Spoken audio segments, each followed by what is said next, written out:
ठरवत समाज मध्ये आपली काय स्थान आहे हे मायबाप जनता ठरवते. पहिला मुद्दा. दुसरा मुद्दा, गृहमंत्री म्हणून जर देवेंद्रजींनी चांगलं काम केलं असतं तर आदरणीय पवार साहेबांना हे व्यक्त करावंच लागतं नसतं मत.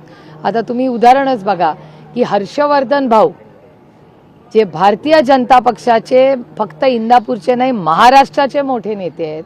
आज ते केंद्र सरकारमध्ये साखर व्यवसायाची जी सहकार कमिटी आहे त्याच्यात काम करतात.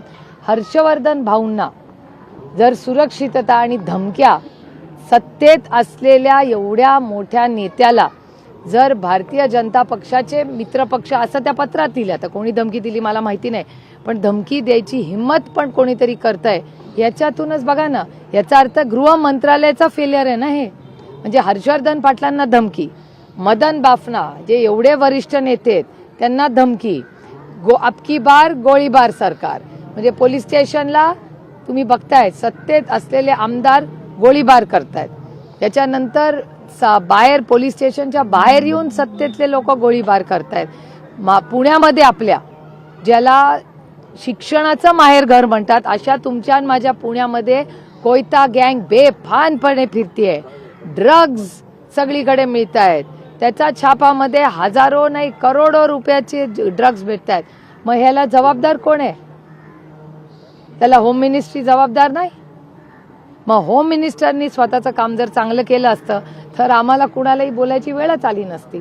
दुर्दैवाने हे ट्रिपल इंजिनचं खोके सरकार, हे गोळीबार सरकार आहे, धमकीबाज सरकार आहे. समोरच्याला तर धमक्या देतातच, स्वतःच्या पक्षातल्या मित्रपक्षातल्या लोकांनाही धमक्या देतात. हे दुर्दैव आहे.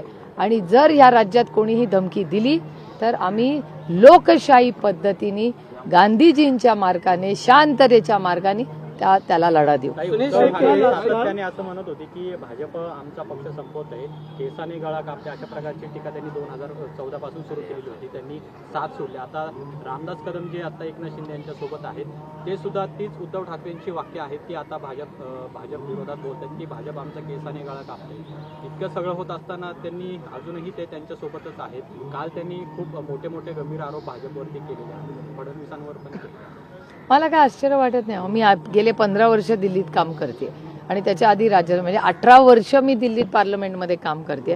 त्याच्यामुळे देशातल्या अनेक लोकांचे संबंध हे येतात, चर्चेमधून कानावर गोष्टी येतात. आणि देशाचा जर कोणी अभ्यास केला पूर्ण तर मित्रपक्षांची भारतीय जनता पक्ष कसं वागलाय हे मला तुम्हाला काही वेगळं सांगायला नको.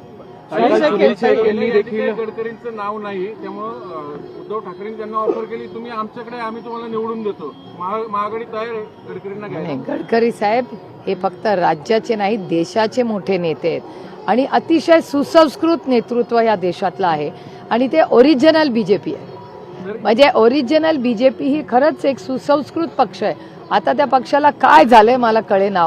इतके चांगले आणि मोठे नेते त्या पक्षात, म्हणजे अटलजींपासून अडवाणीजींपासून सुषमाजी, अरुण जेटली साहेब, किती नावं तुम्हाला घेऊ. अतिशय सुसंस्कृत नेतृत्व भारतीय जनता पक्ष. म्हणजे मीही पार्लमेंटमध्ये आम्ही भाषणं करायला वगैरे कुणाकडून शिकलो. सुषमाजी असतील, अरुणजी असतील, प्रणब मुखर्जी साहेब असतील, कुणाकुणाची नावं मी तुम्हाला घेऊ. एवढी उत्तम भाषणं आणि ज्याला सुसंस्कृत पार्लमेंट, संसदेचं कामकाज, तर ते आम्ही अरुणजी आणि सुषमाजींकडून शिकलो. आणि अशा सुसंस्कृत भारतीय जनता पक्षाला आज काय झालंय हाही एक मोठा प्रश्नच माझ्या मनात आला. अर्थातच, कारण गडकरी साहेब हे या महाराष्ट्राचे नाही देशाचे थोर नेते आहेत. मला वाटतं पार्लमेंटला नाही देशाला अशा मोठ्या नेत्यांची गरज आहे. आणि याच्यात कुठली राजकीय भूमिका नाही, कारण का ते विरोधक, ते कधीही विरोधकाला शत्रू समजत नाहीत. ते लोकशाहीवर विश्वास ठेवणारे नेते आहेत. त्याच्यामुळे गडकरी साहेबांच्या बद्दल आमच्या आयुष्यात भर हा मान, सन्मान आणि आदरच राहील. सुनील शेळके भाजपने तर महाविकास आघाडी त्यांना खासदार केलं तर किती देणार? आम्हाला वाटतं उद्धवजी आमच्या सगळ्यांच्याच वतीने काल बोललेत. आणि उद्धवजी बोलल्यानंतर माझ्यासारख्या छोट्या कार्यकर्त्यांनी बोलणं योग्य नाही. पण उद्धवजी बोललेत ते महाविकास आघाडी आणि इंडियाच्याच वतीचं मत. सुनील शेळकेंसाठी आगे आगे देखो क्या मनसेचे विचार आमचे जुळतायत आता, म्हणजे आणखीन ते इतर घटक पक्षांनाही बोलू इच्छितात नाही. आता ही लढाई बेरोजगारी, भ्रष्टाचार, महागाईच्या विरोधात आहे. आणि जो व्यक्ती या देशात महागाई, बेरोजगारी आणि भ्रष्टाचाराच्या विरोधात लढायला तयार आहे. त्यांनी आम्ही सगळ्यांनी एकत्र पाहिजे या देशाची लोकशाही वाचवण्यासाठी. ताई, सुनील शेळके असं म्हणतात की जी साहेबांना जी माहिती दिली काल लोणावळ्याच्या सभेत ती अत्यंत चुकीची होती. ती कुठल्याच कार्यकर्ते आणि पदाधिकाऱ्याला कधीच मावळ्यातलं असेल किंवा लोणावळ्यातलं असेल कधी धमकवलं नाही.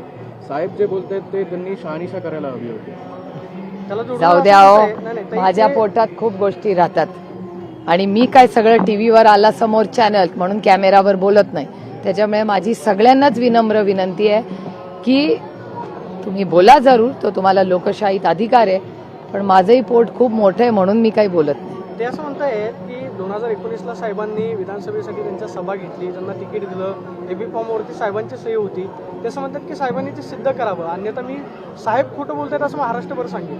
सुनील शेळकेंसारखा कार्यकर्ता असं म्हणतो ज्याला जरूर माझी विनम्र सुनील शेळकेंना विनंती आहे की आदरणीय पवारसाहेब खोटं बोलतायत असं जर त्यांना वाटत असेल तर जरूर त्यांनी संपूर्ण महाराष्ट्राचा दौरा करावा.